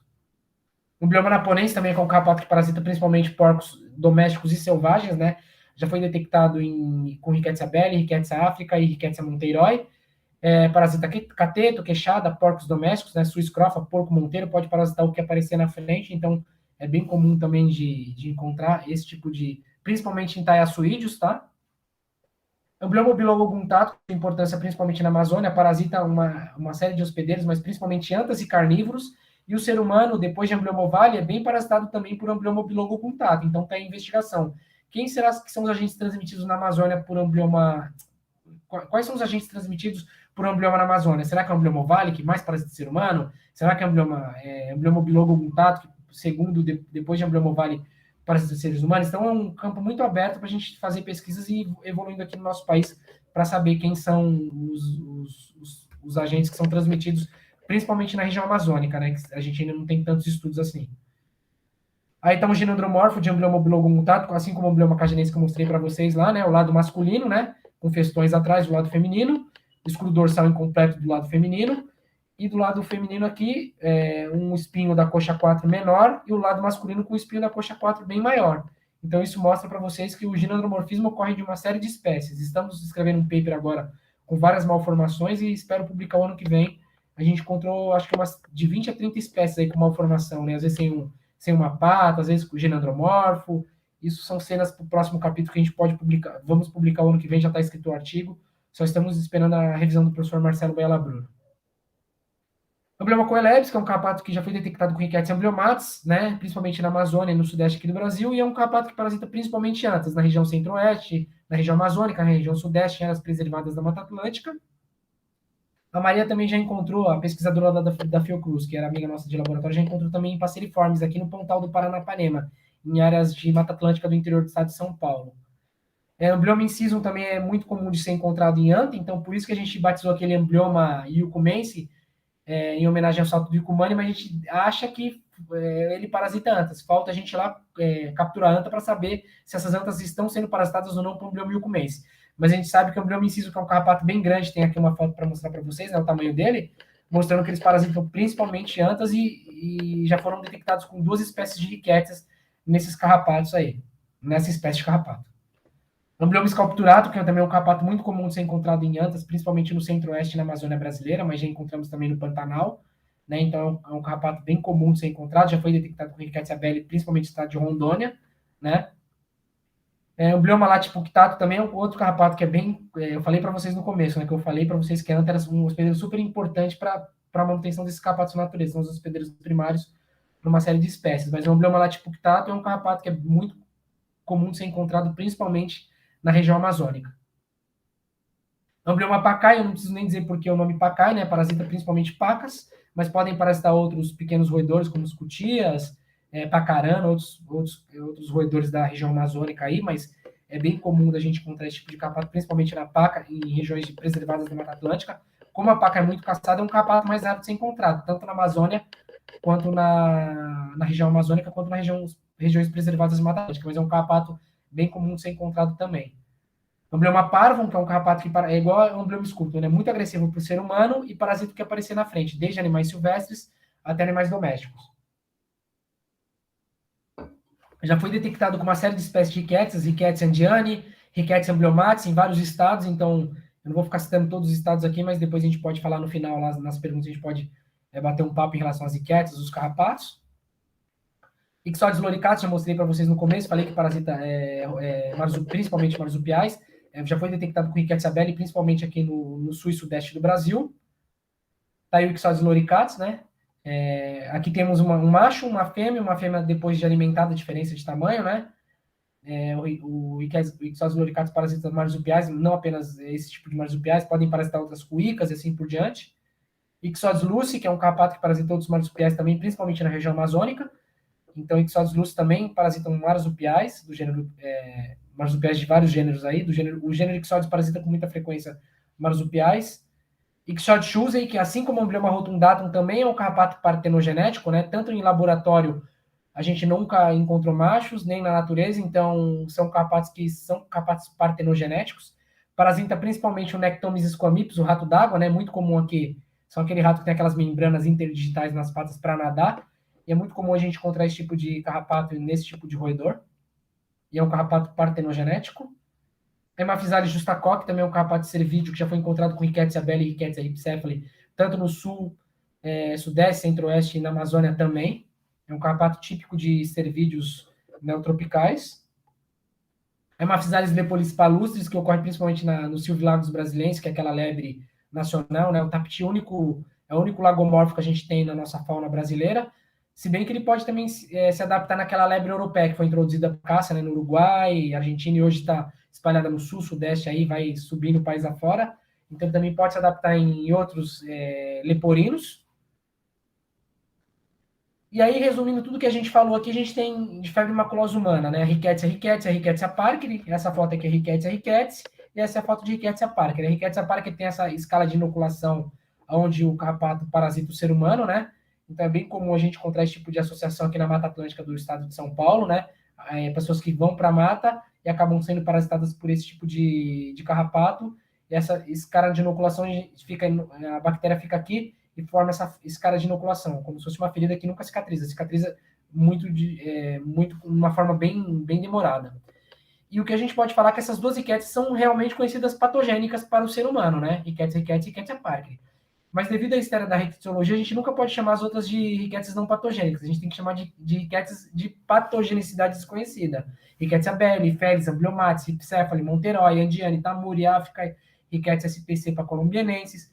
Por que eu falo isso? Porque, por exemplo, no Uruguai, durante muito tempo, os pesquisadores consideravam Rickettsia parkeri não patogênica ou apatogênica. E aí o que acontece lá? Eles caçaram tanto o cervo do Pantanal, no Uruguai, que o cervo do Pantanal ele acabou sendo extinto. E aí o que acontece? Nessas regiões periféricas lá de Buenos Aires, por exemplo, as pessoas foram morar e levaram um cachorro doméstico para para viver com eles lá. E aí o Amblioma triste, que se alimentava com grande frequência no cervo do Pantanal, que era o seu hospedeiro primário, uma vez que se você eliminou o hospedeiro primário, você acaba fazendo com que esse carrapato tem que se adaptar a um novo hospedeiro. Ele se adaptou muito bem ao quem? Ao cão doméstico. E lá ele é o principal transmissor da Rickettsia parkeri para o ser humano, né? Então, para você ver, né? Uma área preservada que tinha o cervo do Pantanal, o ser humano vai, elimina um animal endêmico, extingue essa espécie do Uruguai. Hoje o cervo do Pantanal ele não está mais presente no Uruguai, apenas no Brasil e na Argentina. Aí, com isso, esse Amblioma triste ele se adapta a capivaras que vivem nesse local ou cães, se adaptou ao cão. O cão fica muito próximo ao ser humano. E aí estava tendo muitos casos lá. E aí veio um pesquisador, se eu não me engano é Conte Dias o nome dele, na época, um médico, e ele descobriu que tinha essa escala de inoculação feita por Rickettsia parkeri e Amblioma triste lá no Uruguai. Então, aí se mostrou que durante 40, 50 anos estavam tendo os casos no Uruguai com Rickettsia parkeri, nunca ninguém se atentou. Rickettsia parkeri ocorre nos Estados Unidos também, né? E sempre todos os pesquisadores se atentaram lá, porque tem o CDC e assim por diante. Então, no Uruguai é uma história muito interessante. E hoje a gente sabe que no Brasil também a Rickettsia parkeri é transmitida por Amblioma vari no Brasil. Então, é muito importante a gente saber que a gente tem algumas enfermidades que são causadas principalmente pela extinção de animais selvagens na natureza. Esse é o exemplo que eu dou para vocês aqui no final. E a gente tem que chamar de patogenia desconhecida, né? Porque a gente não sabe se eles causam algumas doenças para humanos, para outros animais. Essa série, a gente sabe, por exemplo, que Rickettsia amblyommatis causa algum tipo de lesão para animais. Por exemplo, nos Estados Unidos tem alguns trabalhos experimentais que mostram. Mas as outras Rickettsias, elas são patogênicas, não patogênicas, então a gente tem que se atentar a isso. E essas 11 espécies de Rickettsia detectadas em carrapatos aqui no Brasil, a grande maioria delas já foram relatadas nos Estados Unidos. Porém, espécies de gêneros de carrapatos diferentes dos nossos. Então, por exemplo, lá é muito comum ter Rickettsia pelo gênero Dermacentor, mas aqui a gente não tem os dermacentros que eles têm lá, as espécies. Então, é bem comum. A gente tem o gênero Amblyoma aqui, né? Que eles também têm lá algumas espécies, mas é comum a gente estudar esses carrapatos que são os mais que parasitam com muita frequência o ser humano. Então, a gente tem que se atentar a isso, né? A gente ainda está engatinhando nesse lance aqui no Brasil de pesquisas com enfermidades, mas é importante a gente saber também o que está ocorrendo no nosso meio, né? Então, um exemplo que eu dou para vocês é a febre maculosa no Brasil. A gente sabe que a gente tem uma série de locais, né, principalmente aqui no Sul, Minas, Rio de Janeiro, Espírito Santo, fervendo de febre maculosa. Sudeste é o maior número de casos de febre maculosa.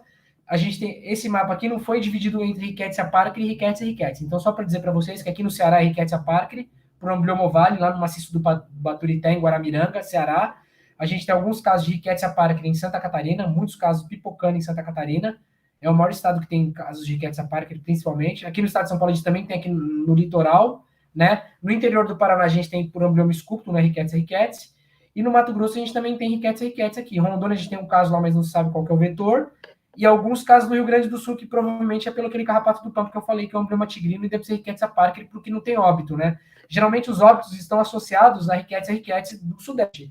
E Rickettsia parkeri, geralmente, ele pica a pessoa fica com a ricketsiose no seu organismo, a pessoa acha que vai morrer, tem aquela febre, mas no final ela acaba não matando a pessoa não vai a óbito, né?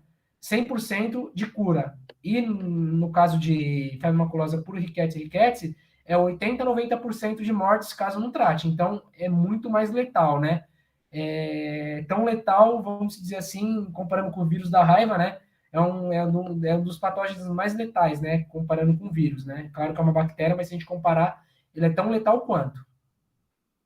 Então, só para exemplificar aqui o que a gente tem aqui no estado de São Paulo, que é o exemplo mais fácil de dar, porque é onde o estado que mais avança com pesquisas nesse caso é o estado aqui de São Paulo, que tem a Secretaria de Saúde, e tem a SUSEM, né, ao qual eu assumi o jovem pesquisador junto com o Dr. Adriano Pinto, que é um dos grandes responsáveis, junto com o professor Marcelo, e outros pesquisadores, Celso e os demais pesquisadores da SUSEM, e de outras universidades do estado de São Paulo, Unicamp, Unesp, USP, mas a gente sabe que no estado de São Paulo a gente tem 3 tipos de epidemiologia. Então, como eu falei para vocês, no mapa em azul aqui a gente tem Rickettsia parkeri, transmitida pelo Amblyomma Valley. Lembra que eu falei que o Amblyomma Valley está associado a carnívoros, né? E geralmente são pessoas que vão frequentar cachoeiras e trilhas no litoral paulista, né? Ou que moram em áreas de Mata Atlântica, Ubatuba, Guarujá, que tem a ricketsiose. O segundo cenário, que é um segundo cenário bem preocupante, é na região metropolitana, na cidade de São Paulo, na capital. Nos municípios ao redor, na própria capital, em áreas assim, como vocês estão vendo aqui, áreas ocupadas por favelas, por ocupação urbana desordenada, né, que não tem aquele planejamento, é esse tipo de associação que a gente ocorre. A pessoa vai para a mata por onde não tem onde morar, desmata a Mata Atlântica, acaba invadindo áreas de mananciais de preservação para ter a manutenção dos mananciais e a água que abastece a região de São Paulo. A pessoa vai para esses locais, porque eles infelizmente moram na periferia e a gente sabe que a desigualdade é muito grande. Então a gente tem que trabalhar com políticas públicas para diminuir essa desigualdade que a gente tem no nosso país, para que essas pessoas não morem nesses locais e fiquem expostas a esses vetores e esses patógenos. Então, o cão doméstico, o Amblyomma aurulato se adapta muito bem. O Amblyomma aurulato ele é muito bem adaptado ao carnívoro silvestre, mas o cão doméstico adentrando essas áreas e o próprio gato doméstico, né? O professor Jonas também tem alguns relatos de gato doméstico. O professor Jonas trabalha aqui na Unisa, foi um colega nosso também de laboratório. Ele mostra também que o gato doméstico ele pode ir para dentro da mata e trazer o Amblyomma aurulato infectado com a bactéria e trazer para dentro do domicílio. Então é diferente do Amblyomma ovale. O Amblyomma ovale é quando a pessoa vai para o campo, é parasitado e tem a enfermidade ali, né? Ele acaba adquirindo a enfermidade no campo. O Amblyomma aurulato, não, a transmissão é feita dentro do próprio ambiente onde a pessoa vive. Então, é muito comum em criança e idoso, né? Esse carrapato geralmente se desprende dentro da casa da pessoa, né? e acaba parasitando o ser humano ali, porque ele fica desesperado. O carrapato, quando ele se desprende do cão, ele se desprende no solo de geralmente concreto. E esse carrapato ele precisa de uma umidade, de um ambiente muito específico para ele sobreviver. Então, ele acaba transmitindo essa enfermidade dentro da própria, intradomiciliarmente, vamos dizer assim. E o terceiro cenário mais preocupante é esse cenário em vermelho aqui que vocês estão vendo. Em todo o interior de São Paulo, a gente tem casos transmitidos principalmente pela capivara. Lembra que eu contei a história que o amblioma escúpulo se adaptou muito bem à capivara? E a capivara que faz com que a bactéria seja amplificada no seu próprio sangue, os carrapatos se alimentem e acabam sendo transmitidos para essas pessoas que moram em áreas de mata, que convivem com o cavalo, veterinários que cuidam de cavalos, por exemplo, podem ser parasitados. Tem óbitos de veterinário com farmacose? Tem. Tem óbitos de pessoas que vão cortar cana? Tem. Tem óbitos de pessoas que vão para o meio pescar? Tem. Lazer e trabalho. Então, sempre está associado a lazer e trabalho a farmacose no interior de São Paulo. Ô, Thiago, Sim? a gente tem mais 5 minutos, tá? Tá bom, tranquilo. Estou só acabando aqui. Eu acho que os últimos slides aqui tá tranquilo. Obrigado por avisar. Então, para finalizar aqui para vocês, vamos falar dos nossos parceiros aqui no Brasil. Tudo que eu falei, contei aqui as histórias, as histórias verdadeiras, as mentiras que eu contei aqui para vocês, brincadeira, as histórias verdadeiras que eu contei aqui para vocês, na verdade, tudo que eu falei aqui, graças aos nossos parceiros. Né? Eu não poderia deixar de agradecer todos os meus parceiros, tanto meus parceiros de laboratório da SUSEM, meus parceiros de laboratório da USP, professor Marcelo Labruna da USP, professor Adriano Pinter, pesquisador da SUSEM, ao qual me deram apoio até hoje, para eu estar aqui hoje contando a história para vocês aqui. As pessoas que fazem parte da pesquisa do meu dia a dia, né? O professor Rodrigo, lá, o doutor Selvagem, do Zoológico Sorocaba, envia amostras para a gente no laboratório, o Zoológico de Guarulhos, Zoológico de São Paulo, Semafauna da Caatinga, tivemos a oportunidade de trabalhar com o professor Maurício e os pesquisadores do Semafauna, os professores responsáveis lá, o Marcelo e a Patrícia, Zou da UNAMA em Santarém também, a Liliane do Parque Ecológico de GT, da sua equipe, Haroldo, Bruno Petri, assim por diante, o professor Richard e a professora Sandra lá do Zoológico da UFMT também, que já tivemos a oportunidade de trabalhar com os carrapatos lá da UFMT do Zoológico, então eu não poderia agradecer esse tipo de pessoas, né? As pessoas que estão no campo lá, né? Patrícia Metz, Renata e outros pesquisadores do Tapir Specialist Group, Procarnívoros, Ricardo Arraes, Joares. Agradecer também aos parceiros, os amigos pessoais aqui, Danilo, Arnaud e o Gabrielzão, né? Que são os responsáveis pelo projeto Tatu Canastra, ao qual eu tive a oportunidade de ir lá no projeto e ver esse magnífico animal lá, né? Nas tocas dos tatus. Mariana Furtado e o Leandro Silveira lá de Goiás, que também trabalha lá no Parque Nacional das Emas, no projeto Onça Pintada, 2 santuários do estado do Tocantins também que enviaram amostras de carrapatos para o laboratório do professor Labruna. Outros parceiros do Brasil, o pessoal do Espírito Santo, Jacarés, Projeto Caimã, Jacarés da Mata Atlântica, eu não poderia te agradecer. Projeto Carnívoros do Rio Doce, o Ricardo Arraes, né, e a Cíntia e o Fernando lá da Universidade lá de Minas. O Sistema de Atendimento a Animais Silvestres de Blumenau, também o professor Júlio, eu não posso deixar de agradecer também, que trabalha em parceria com a gente, enviou, já trouxe a amostra também para a gente estar trabalhando. Estamos trabalhando no próximo artigo para publicar, quem sabe, o ano que vem. Instituto Espaço Silvestre, também a Vanessa e a equipe dela lá dos CETAS lá de Florianópolis. O DEPAV aqui de São Paulo, que é um CETAS aqui de São Paulo também, que a gente tive a oportunidade de trabalhar com os carrapatos deles. Camille Lugarino de Semave, lá do Instituto Chico Mendes de Biodiversidade. Bandeiras e Rodovias do Arnaud e do Danilo também, né, o Mário, o Gabrielzão, a Débora, que também trabalha, a gente já está com o artigo também submetido à revista, espero que seja aceito. E Prano, do Espírito Santo também, os CETAS que tem lá, não posso deixar de agradecer a Renato, o Ralph, ou o Safari também, os pesquisadores envolvidos com o Safari também do Pantanal já mandaram carrapatos para o nosso laboratório através dos Juares. Então, todos esses parceiros, eles que são os principais protagonistas da palestra aqui de hoje, né? Porque sem eles estar no campo ali, sendo mordidos por mosquito, carrapatos, estando expostos a dengue, zika, chikungunya, mosquitos, chuva, sol, podendo ser mordido por jacaré, por onça lá no meio do mato, eles que são os principais responsáveis por tudo que a gente apresentou aqui hoje. Temos algumas publicações, eu vou deixar aqui as publicações, quem quiser depois no final aí do chat pode perguntar, pode falar, e a gente pode deixar depois mandar o PDF. Eu fui convidado em 2018 para escrever o Carrapatos e Fauna Silvestre no Boletim Técnico a Bravas. Tudo que eu falei um pouco hoje aqui está nesse boletim, eu posso mandar para vocês. Tive que fazer milagre, eram só, acho que se eu não me engano, 30 referências e 20 folhas para falar tudo de carrapatos no Brasil e fauna silvestre. Contei todas as enfermidades, quem quiser saber um pouco de Amblioma ovale, aureolatum, tigrino, sculptum, as enfermidades que causam para o ser humano, um pouco mais, está tudo contado nesse boletim técnico, eu posso mandar para vocês o PDF. Quem tiver interesse em não apenas saber de carrapatos, mas outros ectoparasitas de crocodilianos, escrevi com o professor Igor, que dá aula na Universidade lá de Jundiaí, o Tratado de Crocodilos do Brasil, junto com o pessoal lá do Espírito Santo. Tem uma série de informações de ectoparasitas em crocodilianos também está presente nesse manual. Outras publicações, né? Quem tiver interesse, um livro também de carrapatos do Cone Sul, que engloba Argentina, Chile, Uruguai e Paraguai. Eu fui o único pesquisador brasileiro que participei junto com esses demais pesquisadores aqui, ao qual sou muito grato pelo convite e pela oportunidade. Então, muitos desses carrapatos que estão nesse livro estão presentes também no Brasil. Então, é um livro também bem importante que fala de taxonomia, ecologia, biologia. Quem quiser se inteirar mais no meio de carrapatos, esse livro eu recomendo também.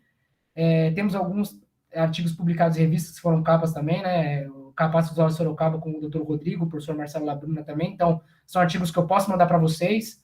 Publicações de prefácio também com o professor Sérgio Janizella, né? Quem tiver interesse, é só entrar no site aí do PPBio IMPA, Gov Ixodoteca, que conta um pouco da história dos carrapatos da Amazônia, né? Tem um manual de referência também do professor Sérgio, junto com o pesquisador Carlos Augusto, professor Sérgio Luiz Dalfan, de Manaus. Também eu escrevi um prefácio para ele, mas esse manual que ele fez é o grande mérito dele com as espécies amazônicas, fez um catálogo de todas as espécies. Quem quiser identificar os carrapatos da Amazônia, esse catálogo é muito interessante, tá? Então, algumas dicas que eu dou. Tá aí o meu contato, quem quiser, né? Eu faço parte da Associação Latino-Americana de Acarologia. Quem quiser enviar carrapatos para o laboratório do professor Marcelo, para o laboratório da SUSEM, quem quiser mandar, pode entrar em contato. Eu vou deixar meu contato aqui no final para vocês, tá? Gente, é um prazer de trabalhar com carrapatos do Brasil e de fora também. A gente tem a oportunidade de trabalhar com carrapatos do Brasil e do mundo afora aí. Não poderia deixar de agradecer ao professor Marcelo Labruna, ao qual começou a Coleção Nacional de Carrapatos e hoje me deu a oportunidade de ser curador, mesmo de forma voluntária, mas é uma coleção que a gente tem 4.500 lotes hoje, né? Tinha que ter atualizado 500 aqui, mas é uma coleção que a gente encontra carrapatos de animais domésticos, silvestres, humanos. É uma das maiores da América Latina, muito representativa para a região tropical. Universidades, zoológicos, centros de triagem, reabilitação, criadores comerciais, científicos, mantenedores de fauna. É uma coleção de referência para tombamento. Quem quiser, tem um material muito raro, espécies novas escritas, espécies tipos, que são aquelas espécies que são descritas pela primeira vez, estão depositadas lá. Paráticos também estão depositadas, várias espécies, estágios, descritas e descritas. Graças ao professor Marcelo, não poderia agradecer ele, que foi o meu grande mentor durante toda a minha carreira. Tá aí o meu contato, para quem quiser, está aí meu e-mail, pode anotar aí, thiagodogo@hotmail.com, está aí meu WhatsApp, quem quiser tirar foto de carrapato, coletar, colocar carrapato no álcool, mandar carrapato via laboratório, pode mandar. Esse é o meu contato. Agradeço mais uma vez a oportunidade do Dr. Dirceu e dos demais professores, pesquisadores da Universidade de Goiás aí, do Instituto de Pesquisa aí de vocês, de Jataí. Agradeço mais uma vez ao GES, é um prazer hoje, eu sempre gostava de fazer os cursos do GES quando era aluno da graduação, e hoje é uma honra estar podendo falar um pouquinho do meu trabalho, da minha carreira, e um pouquinho do que eu acho que eu ainda sei, mas quanto mais eu estudo, menos eu sei. Então, a gente tem que ter a humildade de saber que hoje é uma honra muito grande, quando eu era aluno, quando eu era aprendiz, e hoje mesmo, tendo a oportunidade de estar fazendo ser jovem pesquisador, né, do Instituto, eu não sei nada, essa que é a verdade, e tá aí. Obrigado pela atenção. Esse é o meu carrapato pet, ao qual eu tenho até hoje. Geralmente eu levo ele no pet shop, no banho tosa, para fazer uma tosa, né? Todo mês eu levo ele aí para tomar um banho, né? É o carrapato que eu tenho aqui de pet, aqui de estimação. Tá bom? Muito obrigado. Brincadeiras à parte, é um prazer estar aqui hoje presente. Muito obrigado mais uma vez. E boa noite a todos. Estamos disponíveis aí. Bom, boa noite a todos novamente. Obrigado, Dr. Thiago. Obrigado mesmo. Foi uma aula excelente de verdade. Tem algumas perguntas que surgiram aqui, tá? Eu vou passar então para essa fase. Primeira pergunta, Dr. Thiago, é da Jéssica Aparecida.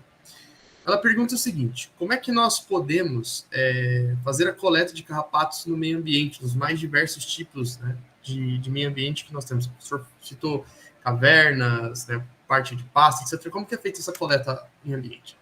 Coletas no ambiente, não vamos falar de hospedeira, vamos falar de ambiente, né? A gente pode fazer diversos tipos de coleta. O primeiro é o visual, ao qual o professor Marcelo Labruna aprendeu com os índios lá em Rondônia, que é um método que eles usam para caçar lá. Então, eles usam onde tem trilhas, onde tem carrapato em trilhas, eles acabam andando nas trilhas, como eles se imaginam como se fosse uma anta, andam nas trilhas, coletando na ponta das folhas, né? Olhando o carrapato na ponta da folha. Eles sabem que em áreas que tem carrapato é onde tem caça. Então, os índios, eles mostraram esse método visual. É o primeiro método que a gente pode usar. A gente tem outros métodos. A gente pode arrastar uma flanela branca em forma de bandeira, né, em cima da vegetação, ou arrastar no próprio solo, quando é em caso de investigação de farmacolose. Nada mais é que um pano, uma toalha branca, uma flanela branca, um pano de chão branco, uma toalha branca, arrasta, a cada 10 metros a gente vai parando e olhando para ver se os carrapatos estão ou não na flanela. É um outro método viável. A gente tem outros métodos, armadilha de gelo seco, CO2. A gente também pode colocar esse gelo seco num pano branco no solo e colocar em áreas sombreadas e colocar lá esse gelo seco e deixar de 1 a 2 horas esse gelo seco ali, e a cada 1 hora, 2 horas ali, até 2 horas você pode deixar armadilha que capture esses amostras. Então, de 20 em 20 minutos, você vai olhar e coletar esses carrapatos que muitas vezes ficam presos em volta da folha de fita dupla face que fica em volta da flanela. Tem outros métodos que o pessoal usa também, por exemplo, em ninhos de pássaros. Tem pesquisadores da Argentina que põem uma flanela branca embaixo do ninho de pássaro e um bambu cutuca lá para cair os argazejos no pano branco ali. Então, você pode misturar ninhos de aves também, pode entrar em cavernas e procurar em frestas, pode usar até alguns aparelhos que os pesquisadores da Argentina usam em tocas de tatu, em tocas de coruja, eles usam um aparelho que como se fosse um endoscópio, né, que eles colocam dentro para ver se tem algum carrapato ali, depois abrem a toca para cavar. Tem uma série de técnicas que a gente pode estar utilizando no meio ambiente, tá bom? Legal.